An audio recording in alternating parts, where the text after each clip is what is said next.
À New York, les services d'urgence et les hôpitaux surchargés de malades du Covid-19. De l'autre côté des États-Unis, ce navire hôpital de 1000 lits, amarré à Los Angeles. La première puissance mondiale se prépare à son tour à la vague épidémique.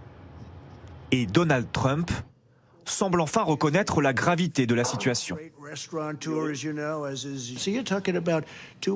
Vous me parlez d'une estimation de 2,2 millions de morts. 2,2 millions de morts du virus. Si nous pouvions déjà limiter le nombre de morts à 100 000, c'est un nombre horrible. Ou peut-être même moins, mais à 100 000. Donc si nous avons entre 100 et 200 000 morts, alors nous aurons globalement fait du très bon travail. Le président Trump voulait voir des églises pleines le dimanche de Pâques, soit dans 2 semaines. Mais ses équipes lui ont fait entendre raison. Les mesures contre le virus vont finalement durer jusqu'au 30 avril, minimum. Avec plus de 140 000 malades et près de 2500 morts, les États-Unis sont devenus le premier pays touché. Principal foyer, New York. Près de 60 000 cas, 1000 morts. Dans la ville, des morgues sous des tentes sont montées en quelques heures. À Central Park, installation d'un hôpital de campagne.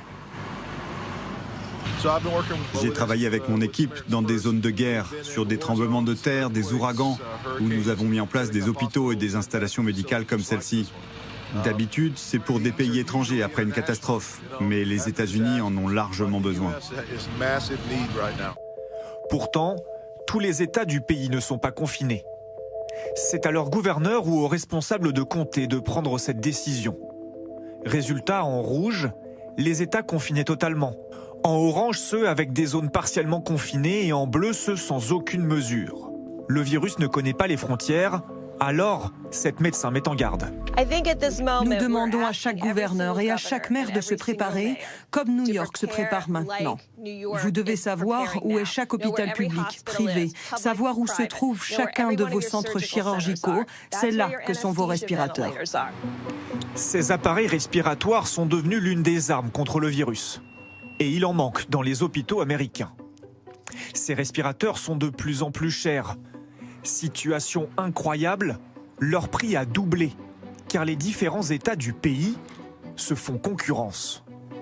Je vous ai montré que le prix des respirateurs est passé de 25 000 $ à 45 000. Pourquoi?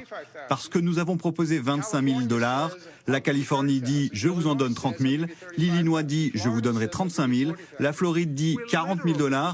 Nous augmentons littéralement les prix nous-mêmes. Alors Donald Trump mise sur l'augmentation de l'offre pour faire baisser les prix. Il a signé un décret exceptionnel pour mobiliser le secteur privé dans la production d'équipements de santé. Je reçois de très bons retours sur General Motors. Ils honorent des contrats pour construire des respirateurs.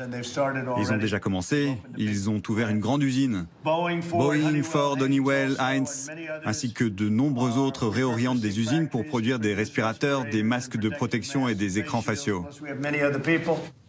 Mesure tardive, crise un temps minimisée, mais record de popularité pour Trump. Dans cette épidémie de coronavirus, 47,3% des Américains ont une bonne opinion de leur président, une cote encore jamais atteinte pendant son mandat.